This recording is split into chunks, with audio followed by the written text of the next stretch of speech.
अदिनिया लगाण वर्षा ପାଇଁ विशेष प्रभावित धान चाषी। ଏହି ପରିପ୍ରେକ୍ଷୀରେ ଆଠଗଡ଼ ତିଗିରିଆ ଅଞ୍ଚଳରେ ବ୍ୟାପକ ଭାବରେ ଧାନ ଓ ପରିବା ଚାଷ ନଷ୍ଟ ହୋଇଛି।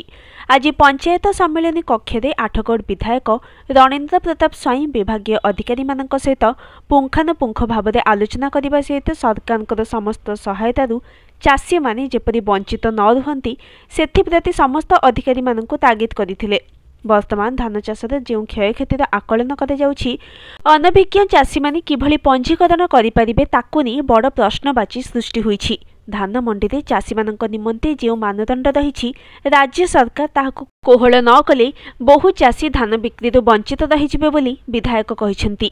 अदिनिया लगाण वर्षा ପାଇଁ विशेष प्रभावित धान चाषी। ଏହି ପରିପ୍ରେକ୍ଷୀରେ ଆଠଗଡ଼ ତିଗିରିଆ ଅଞ୍ଚଳରେ ବ୍ୟାପକ ଭାବରେ ଧାନ ଓ ପରିବା ଚାଷ ନଷ୍ଟ ହୋଇଛି।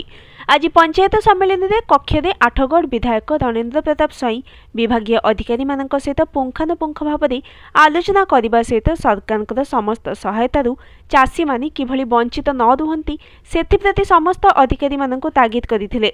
वर्तमान धान चाषर जो क्षयक्षतिर आकलन कराଯାଉଛି अनभिज्ञ चाषी माने किभली पंजीकरण करिपारिबे ताकु नै बड़ प्रश्नवाची सृष्टि होईछि। धान मंडी रे चाषी मानक निमंते जो मानदंड रहिछि राज्य सरकार ताकु कोहळ न कले बहु चाषी धान बिक्री वंचित रहिजिबे बोली विधायक कहिसेंती। Bureau report news today. Shri Ramnarayan Mallick संपादक नियंत्रित बाजार कमिटी नरसिंह। समीक्षा बैठक होइतला कोन निष्पत्ति कराला केमती धान किना दिबो लोक माने केमती आज जो समीक्षा बैठक हमर आठगढ़ मान्यवर विधायक आठगढ़ ए समीक्षा बैठक को अध्यक्षता करथिले। समीक्षा बैठक रो मूल विषय वस्तु हला केमती एफएक्यू धान मंडी रे हमर किना जिवो जेहेतु वर्तमान ए वर्ष धानर जो सर्वनिम्न सहायक मूल्य 2300 टंका उपरे आ 800 टंका इनपुट सब्सिडी दिया जाउची इनपुट सहायता दिया जाउची सेतबे चाषी मानन को बहुत आगरु सचेतन कराइछि केमती से माने धान को अगाड़ी काठी कुटा बाली दूस सब सफा करके जो बाह्य पदार्थ अच्छी जैविक अजैविक ताको सफा करी धान मंडी को आनिबे एवं सरकार द्वारा जो धार्य कराइछि सर्वनिम्न सहायक मूल्य सीधा प्राप्त होबे से विषय रे सचेतनता कराइछि। पूर्वरु विधायक मान्यवर विधायक तार ऊपर पुंखानुपुंख आलोचना करले हमर जो अछि आठगढ़ तिगिरिया निर्वाचन मंडली अंतर्गत समस्त जो धान क्रय केन्द्र अच्छी सेठारे सुचारू रूप से केमती चाषी मैंने धान बड़का धान को विक्रय करेंगे से पुंखानुपुंख आलोचना कले। समस्त क्षति धान पतन किसी अनभिज्ञ चाषी अच्छा केमी क्षयक्षति करेंगे जानी पारना ऑनलाइन पंजीकरण करेंगे कौन व्यवस्था रही वर्तमान सुधा तो से क्षयक्षति आकलन चली एग्रीकल्चर डिपार्टमेंट आ कोऑपरेशन डिपार्टमेंट आम राजस्व विभाग ये सब आकलन चली जमी जमा जी क्षयक्षति होती से हिसाब से अनुपात जहाँ सब क्षयक्षति आकलन कराई राजस्व विभाग से तथ्य सरकार निकट को पठावा व्यवस्था हो सारे। धान किना ए वर्ष आमर जो थिला डिसेंबर 27 तारीख धार्य करा डीएलपीसी जो जिला डिस्ट्रिक्ट लेवल प्रोक्योरमेंट कमिटी बैठक रे किंतु जो वर्षा हला माने अचानक वर्षा हला लगान वर्षा हला सेति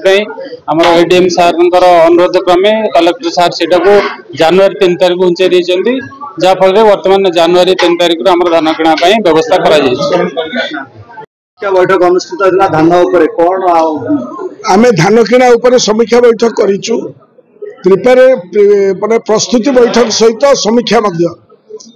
आज 35 टी आमर सोसाइटी 8 निर्वाचन मंडली रे 41 टी पैडी परचेस सेंटर सेगुड़िक सबू सरंजाम ठिकଣା बाटे अच्छी ना नहीं चाषी मान को जो सुविधा सुजोग दि जावा कथा सेठी जो परिवेश जो अनुसार रहा कथा से विषय विभिन्न नोडाल ऑफिसर एवं अन्य समस्ते तार सजेशन देइछथि गोटाए माने बहुत सौहार्दपूर्ण वातावरण भितर all presidents of 35 societies secretary माने जो माने कार्यक्रम को नहीं आनी थोइबे एवं अन्य पदाधिकारी माने ताको भितर जो अंडरस्टैंडिंग एवं बनहमी रहिबा कथा सेटा को आमे करैलु ता सहित खाली धान किना विषय रे आलोचना हेई नाही ता सहित माने धान किना सहित हैंड इन हैंड मध्य आमर क्षतिपूरण वर्तमान जो अदिनिया वर्षा जोगु हबो हेछि तेणुकर सेमानक पई जो रक्षक आप अनुसार सरकार मागी किभली भाव अनभिज्ञ चाषी माने से विषय निजक निजे कार्यक्रम कर निजक निजे पंजीकृत कर ସେମାନଙ୍କ ପାଇଁ ସମସ୍ତେ ସଚେତନ ହେଇକିନା କାର୍ଯ୍ୟକ୍ରମ କରିବା ପାଇଁ ଆହ୍ୱାନ ଦିଆଯାଇଛି। ତେଣୁକରି ଇଏ ଧାନ କିଣା ସହିତ କ୍ଷୟକ୍ଷତିର ମଧ୍ୟ ଆକଳନଟି ଠିକ୍ ବାଟରେ ହେଇପାରିବ। ଆଠଗଡ଼ ନିର୍ବାଚନ ମଣ୍ଡଳୀର ଚାଷୀମାନେ ଯେଭଳି ଅଖୋଜ ଅଲୋଡ଼ା ହେବେ ନାହିଁ, ତାଙ୍କର ଉଚିତ ପାଉଣା ସେମାନେ କିଭଳି ପାଇବେ ଏବଂ ଯେଉଁମାନେ ଧାନ ଆଣିବେ ଏଫଏକ୍ୟୁ ମାନର ସେମାନେ କିଭଳି ପାଇବେ ସେ ବିଷୟରେ ବିସ୍ତୃତ ଭାବରେ ଆଲୋଚନା କରାଯାଇଛି ଏବଂ ଏ ସମୀକ୍ଷା ବୈଠକ ପୁଣି ଆଉ ମାସେ ପରେ ଆମେ କରିବୁ, ଦେଖିବୁ ଯେ କ'ଣ ଭଲ ହେଲା, କୋଉଠି ଜଖମ ରହିଲା, କୋଉଠି ଅସୁବିଧା ରହିଲା। ତେଣୁକରି ଏକ ସୌହାର୍ଦ୍ଦ୍ୟପୂର୍ଣ୍ଣ ବାତାବରଣ ଭିତରେ ଚାଷୀମାନଙ୍କୁ ସରକାରଙ୍କ ଦଉଥିବା ସବୁ ପାଉଣା ଠିକଣା ବାଟରେ ମିଳିବ, ସେଥିପାଇଁ ବ୍ୟବସ୍ଥା ସରକାରୀ ସ୍ତରରେ ସରକାରୀ ଅଫିସରଙ୍କ ଜରିଆରେ ଏବଂ ଆମ ଜନପ୍ରତିନିଧି ମାନେ ଯେଉଁମାନେ ସଭାପତି ଅଛନ୍ତି ଏବଂ ସେକ୍ରେଟାରୀ ଅଛନ୍ତି ସେମାନଙ୍କ ଜରିଆରେ କରାଗଲା। जो पद्धति जो भली भाव में क्षयक्षतिर आकलन गोटे सरलीकरण करा दरकार ना, जेमती कहले अनभिज्ञ चाषी अनभिज्ञ चाषी मैंने बर्तमान जटिल रु जटिल परिस्थिति भितर जाऊँच। जदि उपर मुंडे पानीटा गोलिया हम महानदी तेज तल मुंडे पानी गोलिया हम सहजे गोलिया पानी हो जाकू किभली भाव में चाषी मान बचेबे जो माने चाषी प्रतिनिधि एटी थिले मुझे समस्त को आलोचना विचार विमर्श अनुसार संवेदनशीलता होगापाई संवेदनशीलता ही लोककर चाषीकर दुख को लाघव करने चेष्टा कर। केवल धान चाष नुहे परिबा चाष गोटे बड़ क्षय तार कौन ए विषय मु गत 2 दिन तलू कही सारी जे रबी फसल इज माने बहुत जोर से माड़ खाऊ। प्रथम तो यही जो सप्लाई चेन टा पूरा क्षेत्र भांगी जाला जो रबी चाष आगामी दिन में प्रभावित हम। वर्तमान जो प्रकार अवस्था है परिबा चाषी और अन्य चाष जो चाष जो मैंने डाइवर्सिफिकेशन कर न्याय पाइबे। तेणु ताकू मुकाबला करने समस्त विश्वास को नवाई पड़ो सर्वदलीय लोक मान डाकी चाषी नेता मान डाकी विचार विमर्श कर गोटे बाट बाहर करने पड़ो, खाली कहीदे हम ना। तेणु आम सजेसन करूँ जो मैंने मिलर मैंने 23 तारीख 13 तारीख दिन कहगला नाई मिलर मान को माने मंडी भीतर को भर्ती कर दिया सरकार किणवे। 20 तारीख दिन पुणी कहगला जे नाई बिना मिलर मानकर कार्यक्रम हम ना। ये दीटा कथा एक सागर पुणी कहते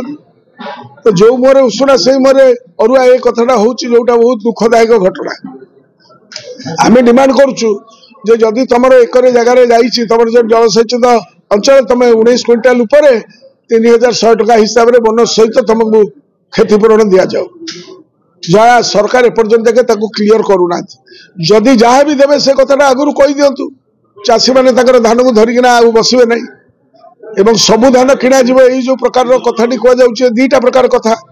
सबु धान से धरिकी आणुवे एफएक्यू रे फेल होता घर को लेकिन जी कौन से धान को सेटा अभावी बिक्री हम। तेणुक दैट शुड बी ए माने अंडरस्टैंडिंग ए समस्त स्टेक होल्डर्स मान सांग को लेकिन कथबार्ता करवा उचित।